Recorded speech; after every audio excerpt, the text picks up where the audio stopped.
Hey, welcome back, everybody, to another episode of the Educational AD Podcast. We'll be right back with today's guest, but as always, we want to give a shout out to our sponsors. Now, don't hit that fast forward button. These are all companies that I used as an athletic director. They are all great. You should be using them too. So take the next couple minutes, just listen to the shout outs, then listen to the podcast, and then go and visit these sponsors. You're going to be very glad that you did. Here we go. We want to say thanks to Hometown Ticketing for their support of the podcast.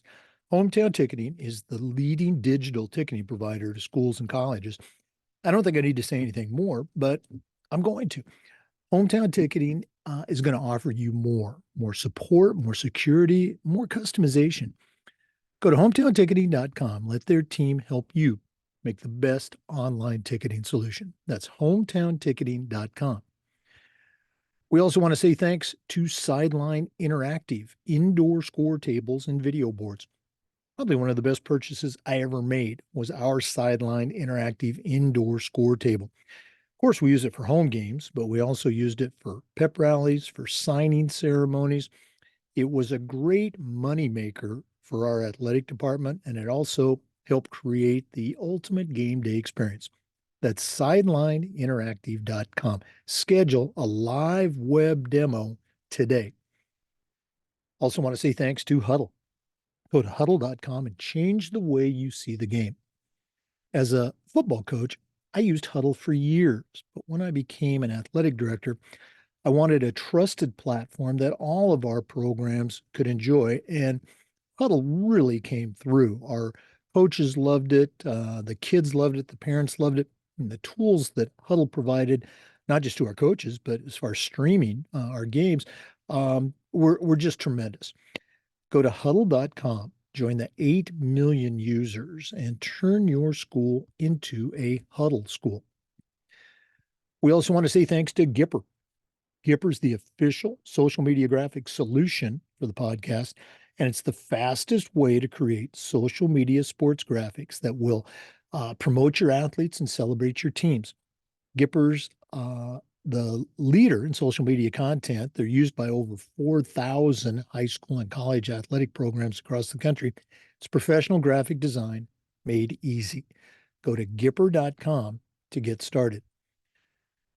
We want to say thanks to Home Campus. Home Campus is a platform that you will use every single day. Things like scheduling, student athlete eligibility and clearance. Who doesn't do that every day? Uploading rosters, communicating with your state association, with coaches, with kids, you name it. Home Campus does it better, faster, and for you, easier than any other platform. And all you have to do to get started is go to homecampus.com. That's it, homecampus.com. We want to thank Vital Signs Wall of Fame for their support. If you're looking for a really cool way to display your school record boards or your school's Hall of Fame, go to their website, vitalsignswalloffame.com, and check out their interactive touchscreen. That's right, touchscreen video consoles. It's a great way to showcase your school's tremendous history, highlight your best student athletes, and share your story with your community. That's vitalsignswalloffame.com. Mention the podcast, you'll get a nice discount. vitalsignswalloffame.com. We'd like to thank Snap Raise for their support. Have you ever spent weeks and weeks with a fundraiser and got little, if any, return on investment?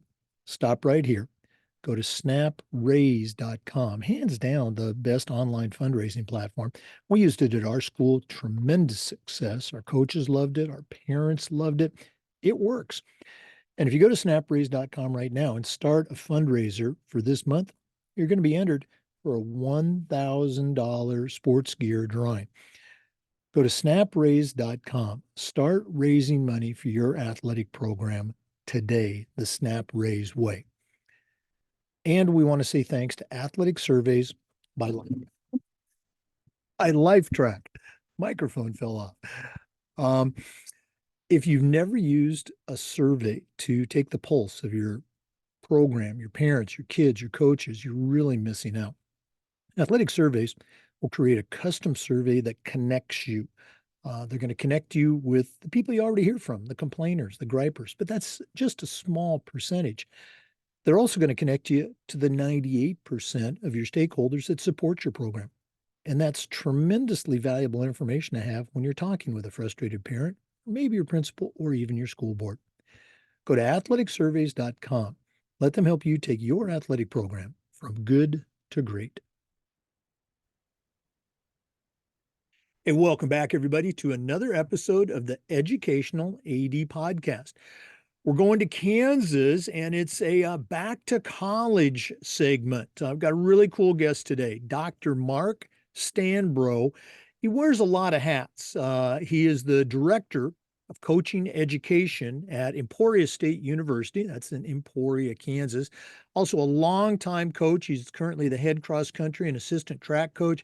Very active over his career with USA Track and Field. And we're going to hear all about that. Also, the owner of a publishing company. We want to hear about that as well. So, Dr. Mark Stanbrough, welcome to the Educational AD Podcast. Well, I'm excited to be here today. I mean, coaching education and coaching has been my life, and I just love sharing and talking about athletics, coaching, and student athletes. Oh, no, absolutely. We got kindred spirits here. Well, let's go and jump right in. We always like to let our listeners have a chance to get to know our guests. So give us that quick bio, where you were born, where you grew up, maybe take us up through your own high school and college years, and then we'll take a break. But what's the Mark Stanbrough origin story? Well, I was born in Kansas, and back in my day growing up, we really didn't have youth sports. We had like baseball, pee-wee baseball, and you practice once a week and play maybe 6 games. And my best move was being short and walking, stealing second base, stealing third base, and coming home on an overthrow. And then we got to the 6th grade, and they had this class called physical education where you got to run and jump and throw and play in school. I thought, wow, this is what I want to do. And we had sports athletics was the last hour of school. We had to play basketball and track. I want to be a physical education teacher. I want to be a coach. And that probably was my Kairos moment in terms of my future career. And that just changed my path in life altogether. And that's all I've wanted to do, teach and coach. It was a neat moment. And then going actually in middle school, back in the day, the B team and the A team was decided by weight limit in track. Yep, I remember. And it was 90 pounds, of 90 pound A team. Well, in the 6th grade, I wasn't even close to that. In the 7th grade, I'd beefed up a little bit. By the 8th grade, I'd beefed up to 91 pounds, and they went and changed the weight limit to 100 pounds. And I was still on the B team, but that worked out all right anyway, and played track and football. That's all we had at the school, small school. That then went on to Emporia State and competed in track and field and cross country. I had never competed in cross country before. I had never seen a cross country meet. I was an 800-meter runner, and the coach said, running the 800 meters, running cross country will help your 800 meters. And I believed. And so I went from like 25 miles a week to 100 miles a week within about 2 weeks. And if you know anything about distance running, that's probably not something you should do. And how I survived that, I'll never know. And I always kid them, you darn near killed me. But anyway, I survived that, and then became a grad assistant at Emporia State. So just really enjoyed sports and knew I wanted to teach and wanted to coach. Well, talking about your middle school track experience, I grew up in Oregon and Washington, and we had a similar setup. It was age and it was weight. I don't know if height was in there too, but we actually had A, B, and C divisions there. And I remember that going from the B group to the A group when I became an 8th grader. And you mentioned 800-meter runner running cross country. I was the opposite in college. I was a 400 runner, 400 hurdler, and our coach would always have us do the 800 at least once a year in a meet. It's going to help you. It's going to make you tougher. I think I might have been a a world champion in the 800 hurdles if they would have had that. But you know, they don't have that particular event. Um, Going back to your high school, you mentioned you know, not a lot of sports back in that day. I think we're probably fairly close in age. Um, and you said it was a small school. So I'm going to imagine you didn't have coaches coming up to you saying, you know, hey, Mark, you need to, you know, stop playing football. You need to, you know, just focus on basketball year round. That probably wasn't a thing back then. Well, I had one coach for everything.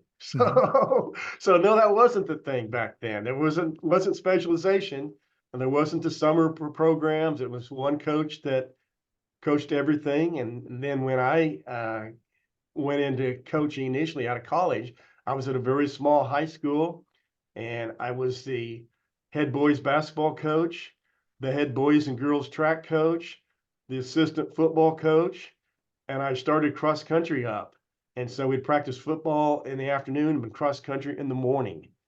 And you know, when you're young and you're ambitious and you just want to coach, and people now look back and think, boy, you're crazy. But it was just a great time to be able to coach all those sports. And I love that opportunity to do that. But times have changed a bit, and you hardly see a coach now coaching year round in different sports. Yeah. No, I was exactly the same way. I started at junior high. They had 4 seasons at this junior high. Coached all 4 seasons. Taught a full load of courses, and you know, thought I was in heaven. Boy, they're paying me to do this. Boy, looking back, I know you mentioned that when you got to 6th grade and you had regular PE, and you know, probably had some great PE teachers back then. You just knew, hey, I want to do this. Um, can you think of a moment, either in that environment or later in high school or even later in college, you know, before you became a teacher? Can you think of a moment where at the time it didn't really seem like much, but now looking back as a teacher, as a coach, as a leader, you can point to that moment and say, hey, that was a significant moment for me as a leader, as a teacher, as a coach? Anything come to mind? Yeah, I had my physical education teacher and coach in the 6th grade was the same person, a person named John Reese, and I never appreciated it at that time.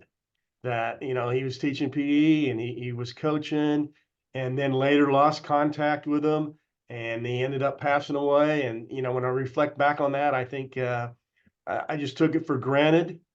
That I wish I would have expressed my gratitude that he sent me on this path that and I think we start off too as coaches. We don't necessarily think that we're in it to change lives. We think, well, uh, we like to win, we like our sport, and then it kind of evolves in, you know, we make a positive difference in people's lives. That's what coaches do. Mhm. And I didn't realize it in the 6th grade. That teacher and that coach just made a difference in my life, as every coach has in my life. But the fact that I never really got to express my gratitude to the person that really started me down the path. Yeah. No, and again, I look back at some of my coaches like that and PE teachers that, you know, they were the spark that got me interested in wanting to do that down the road. But you know, now the payoff, and you mentioned, you know, we all want to win. Um, for too long, you know, that was, you know, I think too much of a motivation for me. I wanted to win, and we were successful. But when I finally figured out, hey, we are here to, you know, coach that last kid on the bench and help that kid have a great high school experience, whether we win or not. And then you get to have that kid come back and say, thanks, coach, or that kid invites you to their wedding or that sort of thing. Those are the wins that we want to have. Well, those are the priceless moments that's worth any more than any paycheck you could ever get. When you see a former athlete go out and be successful, maybe get married, have a family, and then they come back, and many of them will express their gratitude towards you. And to me, that's like the finest moment we could ever have in coaching. You've developed that relationship, and you've seen that person grow, both not only just athletically, but academically, character-wise, and successful in their life. It's a tremendous feeling. Oh, absolutely, absolutely. We're going to go and take a break. For our listeners, our guest again is Dr. Mark Stanbrough. He's the Director of Coaching Education at Emporia State University in Kansas, also the head cross country and assistant track coach, and a lot of other things. Let's go and take that break, but we're coming back with more. This is the Educational AD Podcast. We want to say thanks to Hometown Ticketing for their support of the podcast. Hometown's the leading digital ticketing provider to schools and colleges, and I don't think I need to say anything more, but I'm going to. Go to hometownticketing.com. Talk to their team. They're going to show you how to set up and sell tickets online, not just for your athletic events, but for things like school plays and concerts, school dances, even graduation. And here's the best part.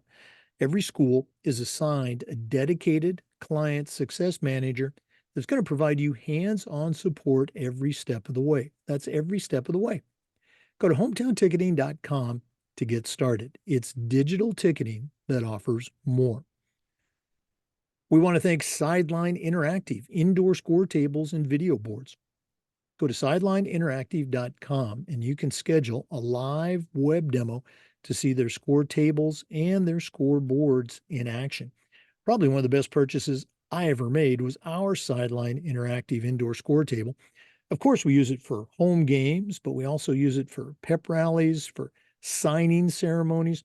It's tremendously versatile. It's also a moneymaker for your athletic department, and their customer service is just outstanding.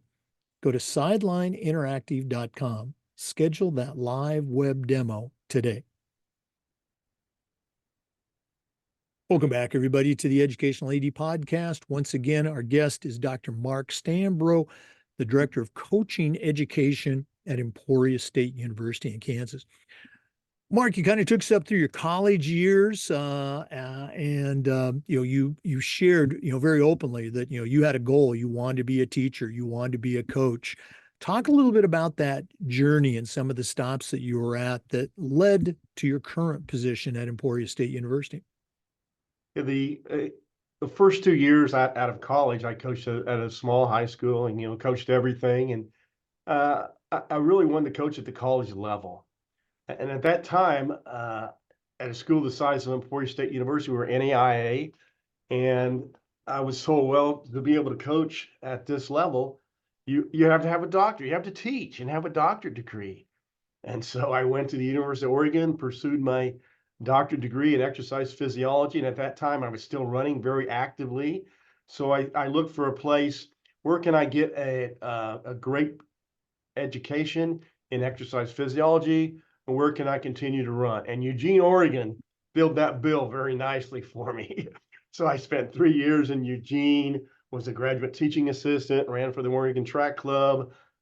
Just love Eugene, still go back there almost every year. Great friends there. Going to the Olympic trials this summer. But when I graduated from the University of Oregon, I thought, well, where am I going to go? I've got a lot of options at different places. And lo and behold, the Emporia State University job, head track and field coach and head cross country coach, opened up, also teaching. And so I ended up on my alma mater. And 40 years later, I am still here. Sometimes I say the grass is greener on the other side of the fence. Yeah, there are other opportunities, but I just thought the big time. I've hit the big time at Emporia State, and I've always felt that way, that I've always enjoyed it. And it's just been a good fit. The university large enough to get some great things, but yet small enough where you have great student relationships. And so I didn't make a lot of stops before I ended up in Emporia State, because I found the stop that really, really fit me. What a very cool story, and another connection between you and I. I already mentioned, I'm born and raised in Oregon, went to college there, not at the U of O. They were not interested in a skinny quarterback from a small high school.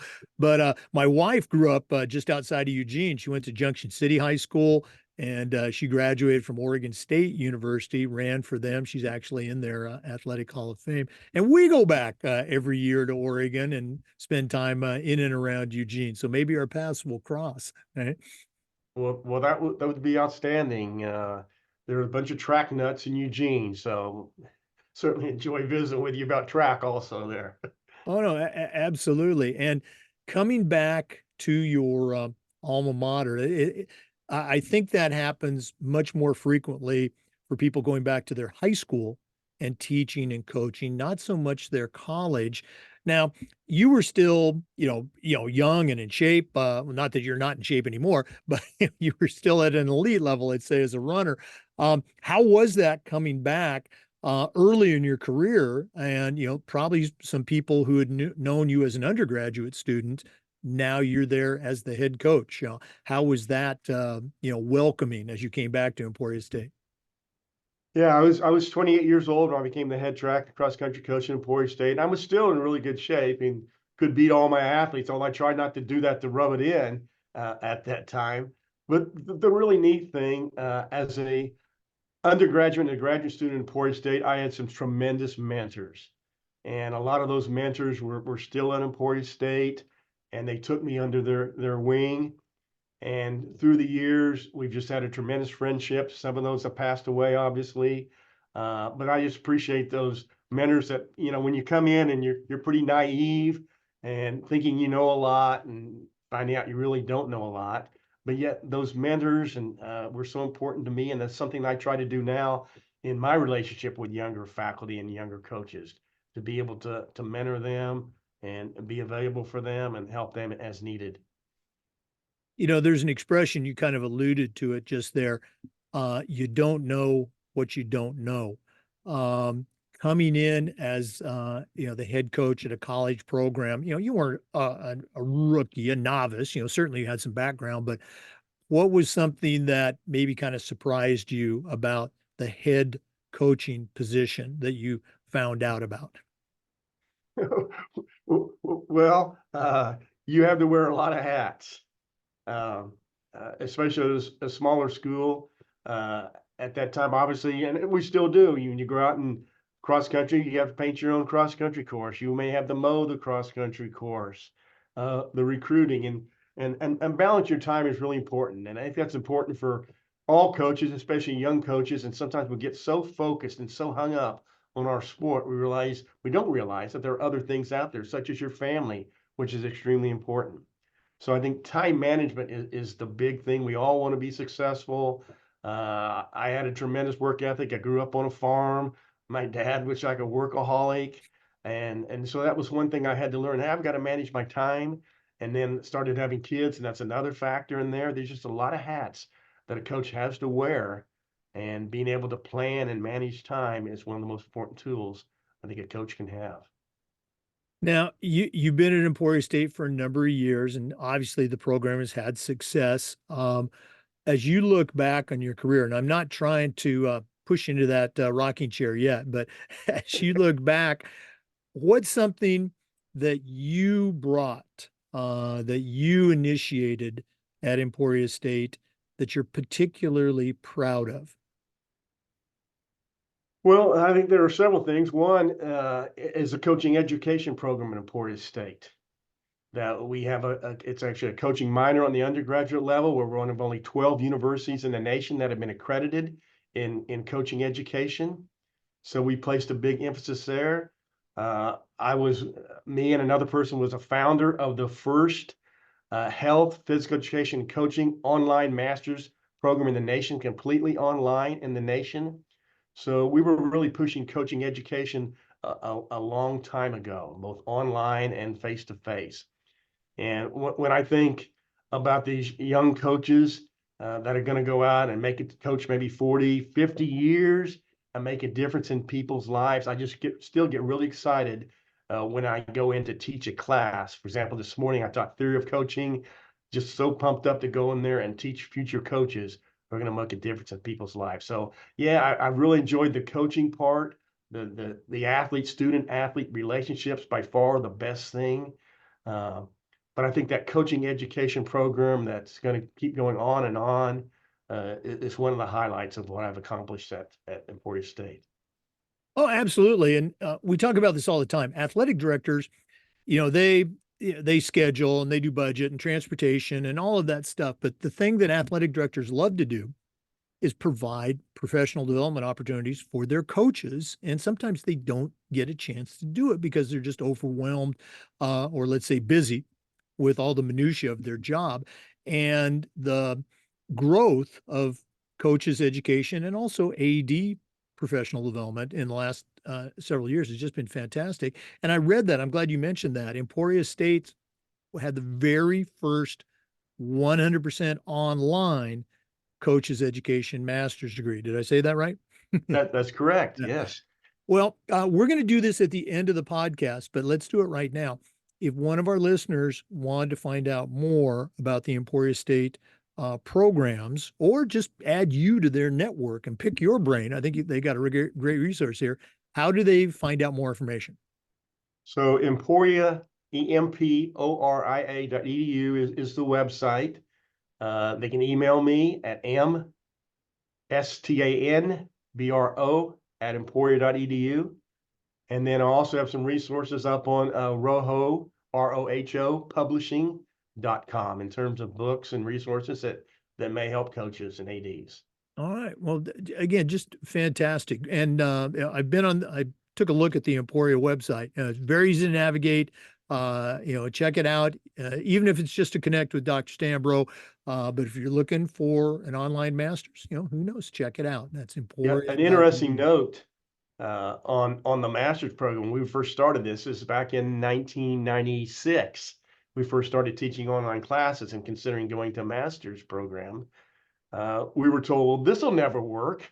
Teaching online will never work. And we heard that a lot from our university and other places too. Well, I guess it's worked because just a little bit. Yeah.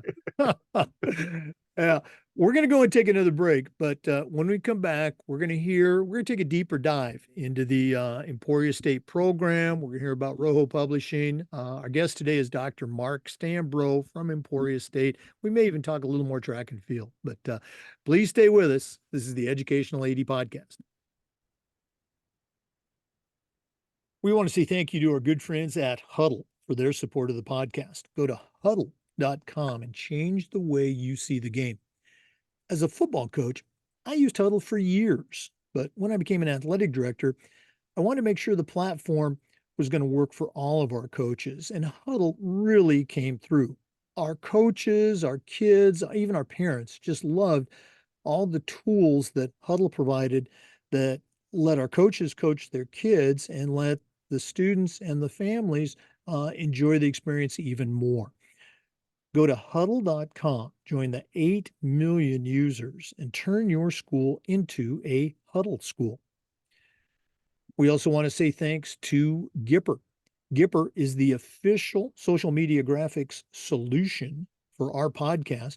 It's also the fastest way for you to create world-class social media content for your school's website. Celebrate your athletes and promote your teams. GIPER is used and trusted by over 4,000 high school and college athletic programs. It's professional graphic design made easy. How easy? Well, it's so easy, even I can do it. Go to gipper.com to get started. We want to thank Home Campus. Home Campus is a platform that you're going to use every single day for things like scheduling, student athlete eligibility and clearance. Who doesn't look at that every single day? Communicating with your coaches, your athletes, your parents, your state association, uploading rosters, digital forms, you name it. Home Campus does it better, faster, and for you, easier. To get started, just go to homecampus.com. That's it. Homecampus.com. You're going to be glad you did. Welcome back, everybody, to the Educational AD Podcast. Mark, I think it's important for our listeners to know that there's a lot of options out there. And you mentioned, Emporia State's coaching ed program was the very first one to go online, totally online. What was that like back in the beginning? And again, what are some things that you think make the Emporia State program unique? Well, back in the beginning, it was a lot different than it is now. We actually were going to offer, one of my colleagues and I were going to offer a coaching workshop, and we were going to do it face to face. Well, 5 people signed up for credit, and the dean said, you can't offer the workshop.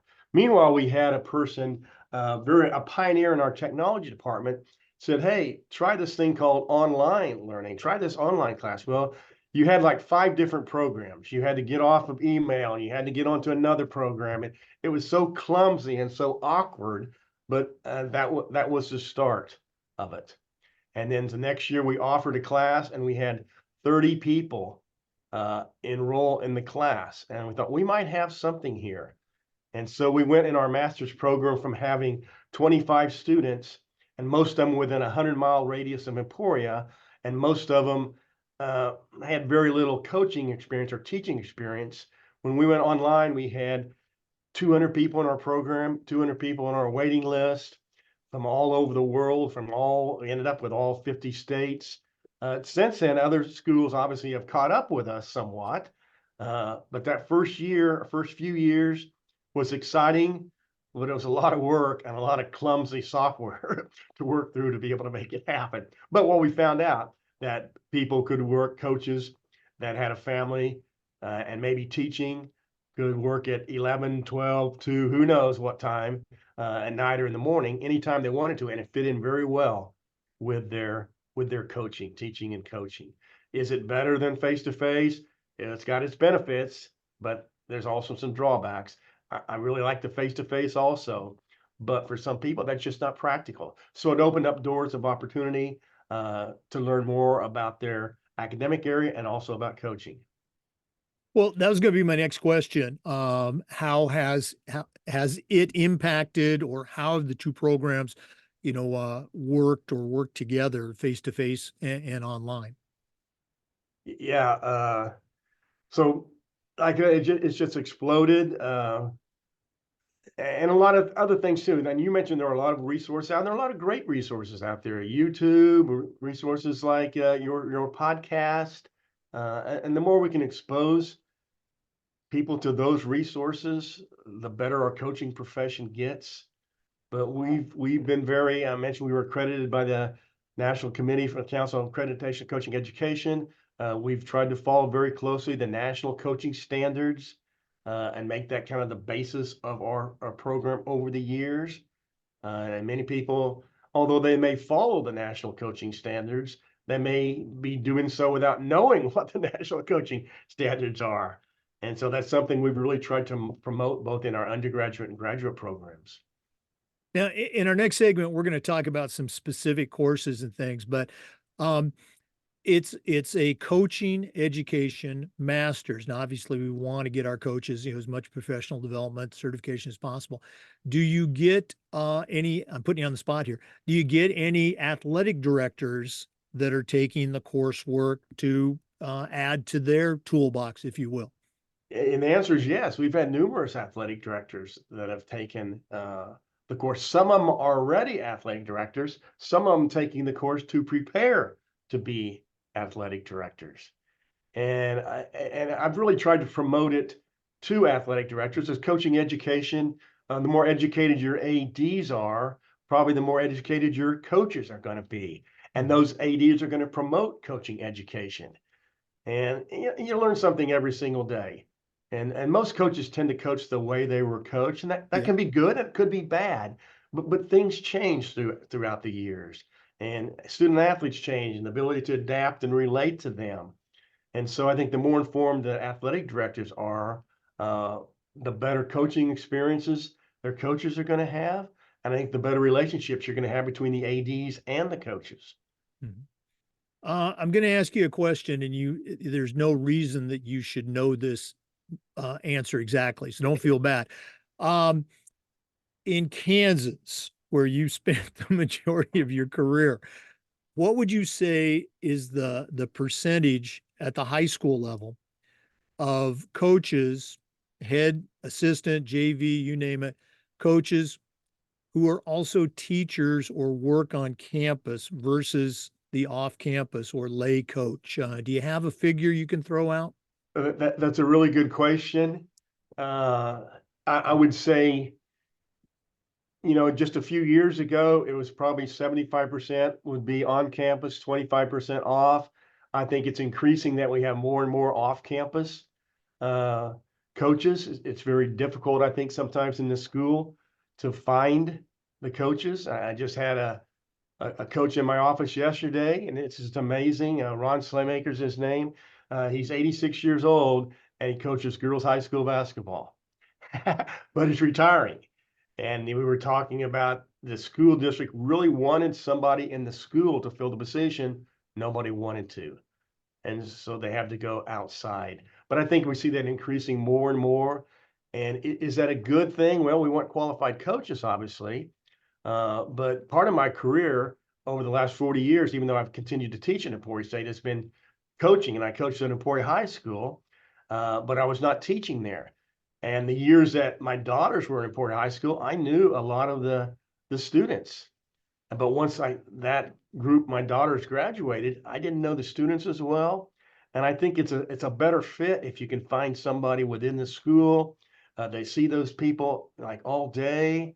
You can encourage them academically. You can get more people on the team. It becomes a harder job if you're not at the school. Not impossible, and you can still be very successful. But I think it becomes much more difficult. And I think we just need to keep promoting teachers as also coaches and find that combination where they teach at the school and coach at the school, I think is the best fit. Yeah, no, absolutely. And that, again, I think we're of a similar age. When we came out of college, if you could put down that I coach X, Y, and Z, or I will coach X, Y, and Z, even though I might not know it, you just, your chances of getting hired, just went through the roof. And now that just doesn't seem to be the premium that high school principals are putting on hiring, good teachers that can also add something as good coaches. So hopefully that pendulum is going to swing back a little bit. Okay. I hope so. Yeah. Let's go and take another quick break. But when we come back, I'm going to ask Mark to share some of the courses that they, whether they feature or some of the coaches or some of the courses that he's particularly excited about in the Emporia State program. So let's take that break. But like I said, we're coming back. This is the Educational AD Podcast. We want to say thanks to Vital Signs Wall of Fame for their support. Take some time and go visit their website, vitalsignswalloffame.com. If you're looking for a really cool way to display your school record boards for all the teams, for all the events, or show off your school's Hall of Fame, go to vitalsignswalloffame.com. Check out their interactive touchscreen. That's right, touchscreen video consoles. It's a great way to show off your school's accomplishments, share your school's history, and reach out and connect with the community that's helping to support your programs. The website is vitalsignswalloffame.com. Mention the podcast, and you're going to get a nice discount. That's vitalsignswalloffame.com. We also want to say thanks to our friends at Snap Raise. Have you ever spent weeks and weeks with a fundraiser and then ended up with little, if any, return on investment? Stop right here.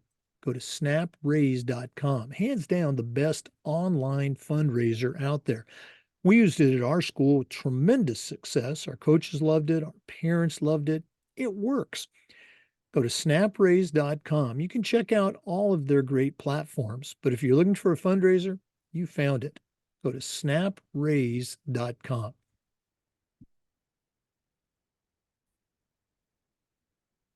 Hey, welcome back, everyone. We're visiting today with Dr. Mark Stanbrough. He is the Director of Coaching Education at Emporia State University. He's also the head cross-country and assistant track coach. He's a publisher and owner of Roho Publishing. Hopefully we'll have a little bit of time to talk about that. But Mark, you and I were talking during the break. You've got a couple courses. You got a lot of courses in the program that you are really excited about. Can you share a couple of those with our listeners? Yeah, the one that's kind of my baby, I think, is the psychology of sport class. Early on in my coaching career here in Emporia State, I started getting into the mental part, and I really just wasn't sure whether the team was buying into it. And then my third year at Emporia State, we had a team in the women's cross country that they had some talent, not overly talented, but they overachieved like crazy. And when we go to the national cross country meet, I really wasn't going to do any mental rehearsal the night before, but they said, "Hey, coach, we want to do the mental rehearsal." And long story short, we end up second in the national meet. Team that really overachieved that. And I attributed a lot of that to the mental part. And since then, I've just been a big believer in the mental part. And I often ask initially coaches and athletes, how much of your sport is mental? And a lot of them will say a very, very high percentage. But ironically, only about 20 to 25% of coaches systematically and intentionally coach the mental skills. Systematic intentional, like in training, like weight training, we have a certain number of sets or reps or weights. That's all planned out. But not that many, not that they're bad coaches or bad people. It's just maybe they're not educated in how to systematically coach the mental game. And so I'm a big believer that we're not going to leave it up for luck. I don't wish people good luck. I wish them prepare well. So we're going to prepare well mentally and physically.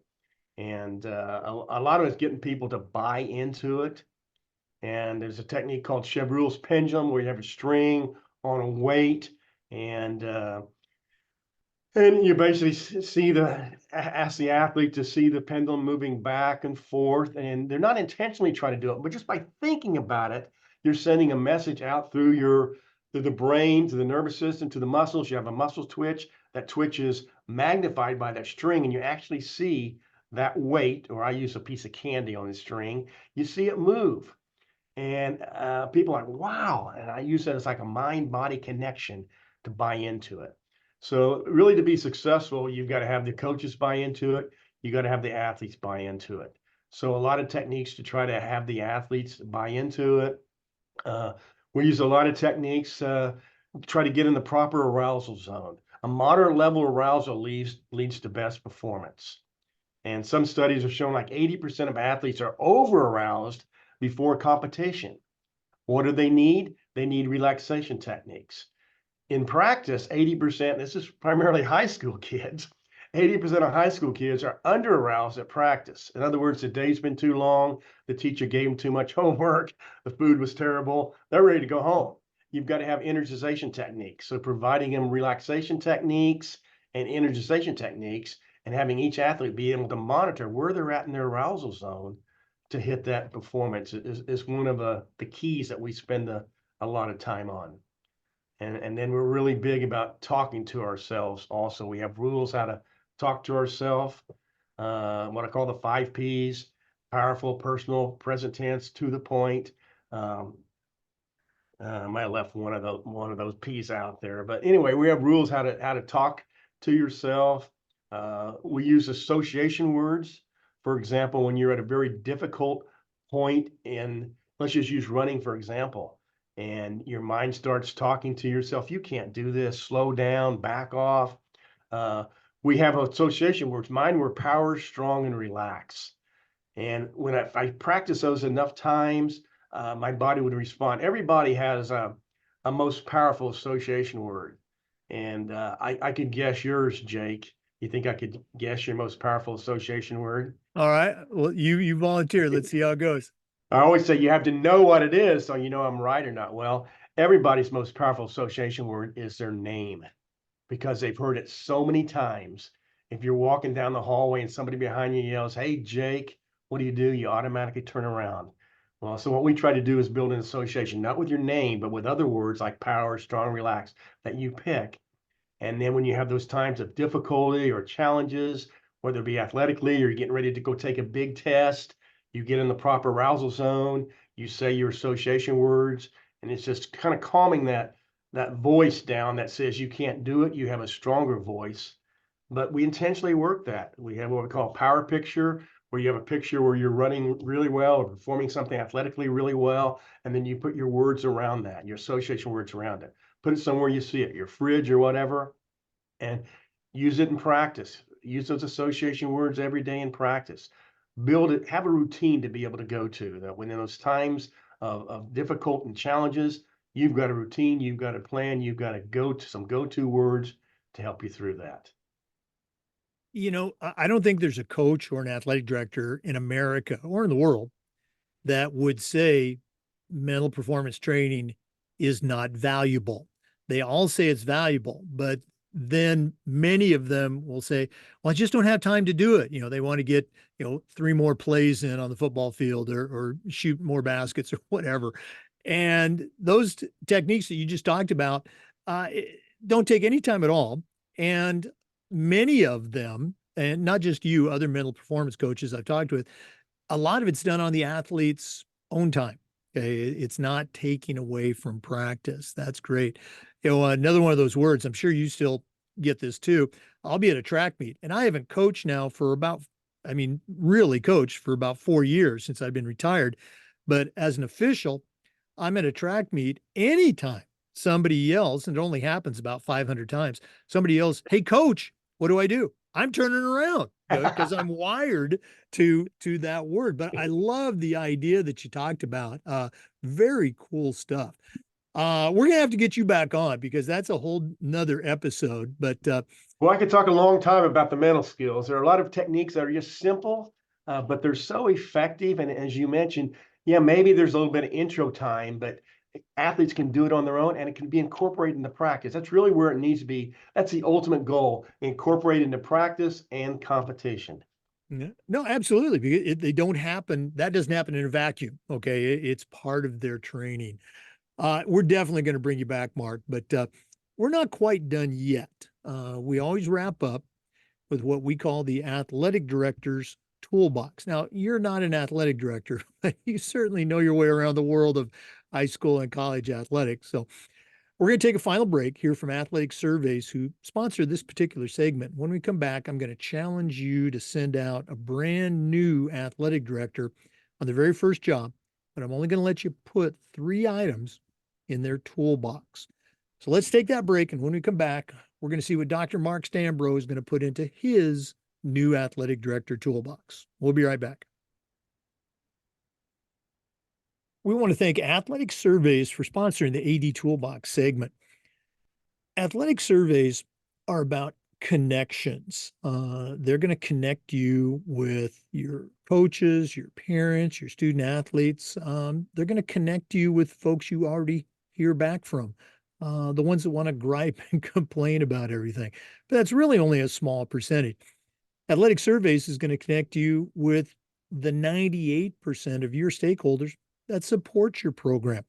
And that's such a valuable tool to have when you're talking with a frustrated parent or student athlete, or maybe your principal or even your school board. Go to athleticsurveys.com. They're going to create a custom survey that lets you take the pulse of everybody in your program. That's athleticsurveys.com. Make sure you visit them today. Well, it's that time of the podcast. We have been visiting with somebody I'm going to call a new friend of the show, Dr. Mark Stanbrough. He's the Director of Coaching Education at Emporia State University, also longtime coach. He's involved in publishing. We didn't get a chance to talk much about that, but he certainly knows his way around the world of athletics and athletic administration. But right now I'm going to challenge him to send out a brand new athletic director on the very first job, and I'm only going to let him put 3 things in the toolbox. So, Mark, what 3 items are going to go into your new athletic director toolbox? Yeah, well, number one, you've heard this saying before. They don't care how much you know until they know how much you care. Over coaching over 40 years, my best ADs have been those that I know care. They care for me as a person, they care for the program, and they care for the student athletes. And I don't care how knowledgeable the AD is about my sport. I want him to care about the sport and care about me as a person. And those have been my best ADs and my favorite ADs. I think number 2, get involved. Go out to practice. Okay, not I'm saying to micromanage, but go out to practice. Encourage, meet the people on the team. Go to the athletic events, go to the academic event. I know ADs, they're super, super busy, but that involvement, I think, just sends a message that, hey, it's kind of on the first one, like, we care about you. And I've had some ADs, and none current anyway, that just sat in their office and never got in their office. And I had one that he say, "I'm going to give you your evaluation." I said, "How could you evaluate me? You never came to a practice or you never came to a contest. How do you evaluate?" Get involved, I think, is important. And the third one, I think is really big is communication. And we've both been at it a while. And it seems to me like communication, at least face to face, is dwindling a bit from what it used to be. We've got so many means to communicate in social media. I just still love that face-to-face communication. I think that's so important that you develop that relationship, uh, an AD with their coaches, with the student athletes in the program.